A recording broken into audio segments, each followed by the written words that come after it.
Are you excited about SummerSlam? Yeah, neither am I. Just doesn't really feel like SummerSlam season, does it? But you know what? Instead of just complaining, we're going to fix this issue and make ourselves a must-see SummerSlam event.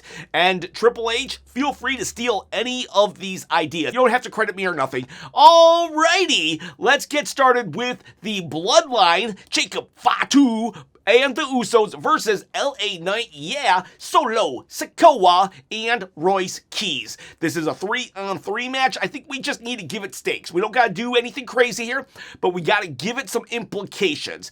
If the Bloodline win, we got to set this up on Raw. If the Bloodline win, then Solo Sikoa has to join, and no questions asked. He just has to fall in line. But if the other side wins, they get an automatic title shot. But there is a catch here. It's whoever pins the Bloodline, only that person gets a title shot. So therefore, you have all three of these guys. They have a common mission to win, but they want to be the one that actually gets the pin. So that sets up some tension right there. And you might say that this could spoil the Roman-Seth outcome, but no, we just have Seth also agree. He says, fine, whatever, guys. If you take out the Bloodline, then I will honor the agreement as well. And then Roman actually is the one that made the deal because, well, he wants Solo in. So we can easily make this happen. So if the good guy wins, they get a shot at the world title, whoever holds it at the end of SummerSlam. And if you want a shot at the world title, you can have it. All you got to do to win this title right here on my shoulder is comment below. I'm giving it away at 30,000 subscribers. How to enter is commenting below and being a subscriber to the channel. You can win. I'll ship it anywhere in the world. No joke. Australia, Zimbabwe, Brazil, Ohio, anywhere. Free shipping. It's not a toy. It's a replica, and it can be yours. This is a legit giveaway. Already gave away 3. So now let's do Io Sky versus Liv Morgan. This is for the Women's World Championship. This one's going to be very straightforward, but it has to be night 1 because something happens here that will play into night 2. So we have Io Sky. She's walking to the ring, and in the grill position, she comes across Rhea Ripley. Rhea Ripley is out with a meniscus tear. She is injured, and she is not defending her title, but she is here to wish Io Sky good luck. And this will be reminiscent of WrestleMania 40 when Kevin Owens did that to Sami Zayn before his Intercontinental title match against Gunther, and then when Sami did it to Kevin Owens on night 2. Anyways, so they hug, and we go out and have ourselves a good match. We need to have Io Sky win. I'm a huge Liv Morgan supporter. However, her title reign absolutely sucks. Triple H totally botched this. She has not defended one time since April 19th, and that is a travesty, and it made the women's division look really bad. Not Liv Morgan's fault, Triple H's fault. That said, we gotta get the belt off her so we can reset the division. Io Sky, she wins. We'll talk more about the ramifications later. Oba Femi versus Brock Lesnar. This is the match that probably a lot of people want to see the most. It's in Hell in the Cell, and we don't really got to do much here either. It pretty much sells itself. But I do want to get it some heat leading into SummerSlam. We should just have vignettes of both of them training for each other. This is their final confrontation, and they know they need to step it up to see who is the better. Basically, have Oba Femi doing crazy feats of strength like when Mark Henry did a long time ago. Mark Henry pulling a train, hitting those punching bags and breaking them open. So that way we can see how intense and tough Oba Femi is. But we need to also see that with Brock, but we need to change it up. And so we do this all on Brock Lesnar's farm, or a farm, because Brock Lesnar probably doesn't want WWE cameras on his humble estate. But just do it on a farm. We know Brock's a farmer. Have him lifting up giant barrels of hay and all these things, bushels of hay, whatever, things of hay. Big rectangles of hay. He's picking them up. He's doing a lot of like farm stuff. He's pulling a tractor. Like he's the mule. You know what I mean? And we just go off that. Think Rocky IV when Rocky is training in the Soviet Union. That is going to be Brock Lesnar here. And then we go and we have ourselves a hard-hitting affair where Oba wins. Oba has to win here. and bonus points if Brock actually retires in his hometown. But yeah, we just need to heat it up going in and not just the same old of I'm gonna beat ya. Let's get some story in this. Gunther versus Nick Aldis. This is Nick Aldis's first match back. Now, I wonder if this is gonna be like a retirement match so Gunther can, pretty much add him to his career killing list. That's probably the most probable thing that's gonna happen here. But I would like if we could somehow make it where there's a stipulation that says whoever wins can become the GM, the acting GM of SmackDown. Now, I know in the real world, you can't have a fight with your boss to see who becomes the boss. Though I will say that would make climbing the corporate ladder way more interesting. That said, we're in the world of professional wrestling. I one time saw Stone Cold Steve Austin and Vince McMahon have a ladder match for control of the entire WWE company. So it's happened before within WWE, and we could do it again if we could suspend our disbelief some. I would be willing to, though I will acknowledge that in the real world that wouldn't happen. But could you imagine if Gunther not only ended the career of Nick Aldis, but he's now the GM, and maybe just for like 2 or 3 months, Gunther is just doing the most nastiest things to all the baby faces, and then he has that troll laugh of his. He would make Cody's life miserable, and it would be hilarious. And then eventually Gunther could just get bored. He books himself for a world title match. He wins. But that is how they take the power away from him, because they're like, the world champion cannot be the GM. Therefore, you need to pick, and Gunther picks being world champion. But that would be a fun couple months of heel Gunther GM. And disclaimer, I do believe I heard that idea somewhere on YouTube. I didn't listen to it fully. I don't even remember who said it, so I did add a lot to it myself with my own flavor, but the original idea did come from another YouTuber. I just don't know who it was. Sami Zayn, he's not on the card, but we need to get him on the card. He was just champion for 9 days, but champion nonetheless. I could see them inserting him into the CM Punk Cody Rhodes match as a special guest referee. SummerSlam has had lots of special guest referees, from Jesse Ventura, Shawn Michaels, Seth Rollins. We've had a lot of special guest referees in SummerSlam history, so Sami could be there. Or we could have Sami versus Adam Pearce. Like Nick Aldis, Adam Pearce is a former NWA champion. Now, Adam Pearce has said that he doesn't care if he ever wrestles again. Nick Aldis actually does want to wrestle. So I don't even know if Adam would come out of retirement, but it would be kind of cool to have each night having a GM wrestle. And Sami Zayn and Adam Pearce definitely have beef, because Adam Pearce made Sami defend his title just 9 days after winning it on Raw when he's a SmackDown guy.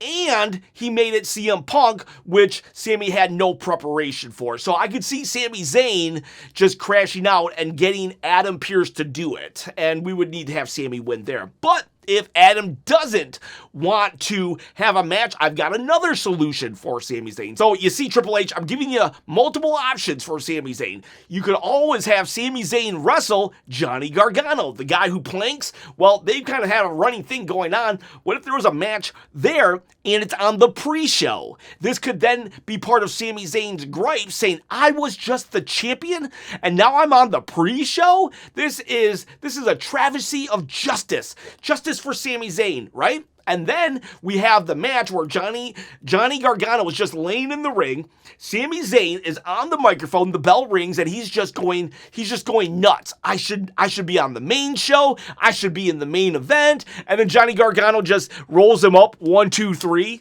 Now Sami crashes out even more. It adds to Sami Zayn just like dissolving into madness. All right, let's do the one that's going to make everybody mad. Don't forget, this is wrestling. Wrestling should make people mad. It's very important that we hate our heels. And I'm going to give you a heel to really hate right now. This is the Women's Interim Championship. It's a ladder match. I don't know who's in it. I really do hope that Lyra Valkyria gets in this match somehow, some way. and I wouldn't even mind if she won. However, I'm going to book it another way. We are going to have the Women's Interim Championship. Maybe Fatal Influence attacks Tiffany Stratton before the match, and they take her out. So they're one person down in the ladder match. This is going to be a repeat of one of my most hated stories that ever happened. And that's how I know that people are going to hate it, because I was livid when I saw this, and we're going to repeat it because I want everybody to be mad. We have ourselves a 15-20 minute banger of a match, and just as Charlotte Flair is about to pull down the Money in the Bank or some other babyface, Rhea Ripley's music hits. And this is my brutality. Rhea Ripley runs down the ring, and she lifts the ladder up, knocking Charlotte off, puts her ladder up herself, climbs it, and wins. She's in the match for about 2 minutes. They did this with Brock Lesnar, and they did it to Mustafa Ali. God, I cannot tell you how upset I was when that happened. And if we did it here with Rhea Ripley, my God, people would crash out. And she would be the perfect heel at this point. So many people would hate her, and not just the go-away heat that she has right now. I'm telling you, they would hate her on so many levels. It would be amazing and awesome. And then Io Sky can meet her in the back and say, "Why'd you do that?" And then Rhea Ripley says, "I did it because I need to see if I'm better than you. I'll see you when it's champion versus champion." And she leaves. Boom, right there. You got yourself a mega heel. And then Rhea Ripley says everything that the internet says about her. She starts using that in her promos to fuel her character. I know. People are going to hate me for that one, but I'm telling you, that would be, you would pay money to see Rhea get beat up at that point. I have 2 ideas for Chad Gable versus Penta. Like I said, you don't need to do every single idea. Chad Gable's going to win regardless. He has to win here. His first title ever, singles title, plus it's in his hometown. So that's a great feel-good moment. We could either have him just give a speech, like he gave a speech at the end of his mask versus mask match when he was El Grande Americano versus El Grande Americano, but this time he's a babyface giving a babyface speech, so yay, feel good moment. Or my personal favorite would be, which I know is not going to happen, he wins, right? But he does it in a shady way. He takes off Penta's mask, and that allows him to pin Penta. Then he puts Penta's mask on, and he says, "I am re-declaring war on all luchadors," and it was all an act. The Redemption Tour was all an act. And then we could have Chad Gable with the IC title all the way to WrestleMania, where we have the El Grande Americano rematch, where Grande would win there. Ah, I would love that. Not gonna happen, though. All right, so here's 2 potential matches that have not been booked, but I could see it happening. First, we have Lyra Valkyria versus Sol Ruca. Lyra has become evil Lyra. They fight, and Becky Lynch gets involved, and she helps Lyra win. She says, "Lyra, this is the version of you that I always knew was inside you. I brought this out of you in our feud." So Becky now takes up a mentor spot for evil Lyra, kind of like how Bayley took up a mentor spot for good Lyra. And those two would be crazy and hilarious together. Plus, Becky hates Sol Ruca, being that Sol Ruca took the IC title off of her. The U.S. champion, Trick Williams, he's going to defend in a fatal 4-way. We'll have Baron Corbin, don't know why he's involved in this, but he is, Carmelo Hayes, and Ricky Saints. Fatal 4-way. We'll have Trick Williams lose, but he won't get pinned. I could see something like this happening. Maybe Ricky Saints starts to kind of like beat up on Little Yachty, right? He goes to beat up Little Yachty. Trick Williams goes to his rescue. That allows Carmelo Hayes to pin Baron Corbin. Carmelo Hayes is the champion, and we can still have now Trick and Carmelo Hayes kind of like who's the better of the two. But the main point here is Carmelo is now your champion, and Trick, he's not mad at Little Yachty, but he tells Little Yachty, "Listen, bro, I love you. I love you. You're great. But I need to focus on my career now. I need to do this alone because you're a distraction. And I mean that in the best ways. So Little Yachty gets the celebrity pass. He's done great. He's not your typical celebrity who's only coming in to vampire the energy off of a popular WWE superstar. That said, Trick Williams doesn't need a Little Yachty. He needs to be on his own. He needs the microphone in his hand 100% of his promo. He doesn't need to be sharing the spotlight. So this allows Trick Williams to get rid of Little Yachty without it being this big hubbubaloo. We don't need a heel turn. We don't need nothing. We just need Trick Williams saying, I gotta do this on my own from this point forward. And Carmelo Hayes, he's your new champ. Danhausen versus Dominic Mysterio. I know we already have a ladder match on night 2 with the women, but we need to have a night 1 ladder match. And that needs to be Dom versus Danhausen because this would be such a cool callback to when 20 years ago, Dominic was like a 7, 8, 9-year-old kid, and Rey Mysterio and Eddie Guerrero were fighting for custody at SummerSlam in a ladder match for Dom. The winner was going to be declared the guardian of Dominic Mysterio. So, like, we could do such a cool callback. And then also, because a ladder match is no DQ, this allows Danhausen to bring in the minis, to bring in the claw machine, go as nuts as he wants. Just a lot of potential right here if this becomes a ladder match. The goal would be a bag of money, since that's what everything is revolving around, a human bag of money. I think the Vision is going to have a match, probably against Otis and Tozawa, but that could also be a Raw match. I just don't see them leaving Braun Breaker off the card. If they did, it would complete his downfall, to be honest with you, but let's just say it's going to be the Vision versus Otis and Tozawa or whoever. I think what they should do here is have Braun Breaker, whoever his opponents are, spear, and then Austin Theory's like, oh yeah, cool, and then he spears Austin Theory too. We don't have Braun Breaker turn heel or babyface. He just goes into business for himself. He says, I'm done with everybody. And then he walks out the building.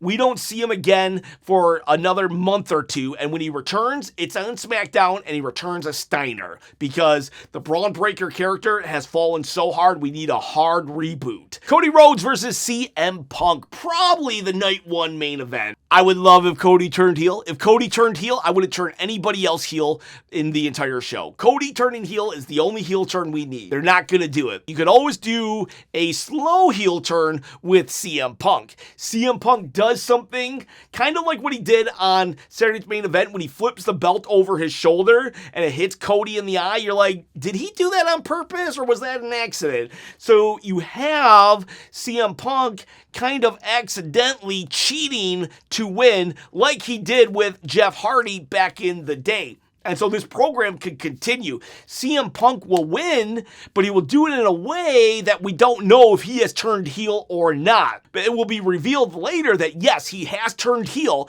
but for tonight, he's a heel acting like he's a babyface and nobody fully knows. So now we go to our final match, the Tribal Chief Roman Reigns versus Seth freaking Rollins. I think this one, oh man. Okay, so we don't have any bloodline involvement here, except for The Rock. If The Rock was able to show up, we could have The Rock cost Roman the match. This would allow Rock and Roman to happen at WrestleMania 43. Plus, it allows Roman to have a lot of character development in that there's still one guy he cannot beat when it's on the grand stage. So this will then set us up again further down the road for another Seth and Roman match. But the big story here is we have Roman now and Rock at WrestleMania 43. Plus, we could have Obafemi face Seth Rollins and win the title from him, allowing for a Roman Obafemi match also to be kicked down the road a little bit. So I'm thinking we do The Rock. Now, obviously The Rock's a busy man, so I don't know if this could even be possible. That said, Moana tanked at the box office, and last time Uri Emanuel, the head of TKO, said, "Hey Rock, could you pop in for Elimination Chamber?" remember? The Rock did, so who knows? Maybe he pops in for SummerSlam and makes this official. All right, boys, all right, girls, those are my ways to make SummerSlam epic and intense and all those good things. Memorable SummerSlam moments. I don't want all of these to happen because then the show would be overbooked, but you know, I wouldn't mind if a couple of these things did happen. Which one was your favorite? Please let me know in the comments below. See ya, bye.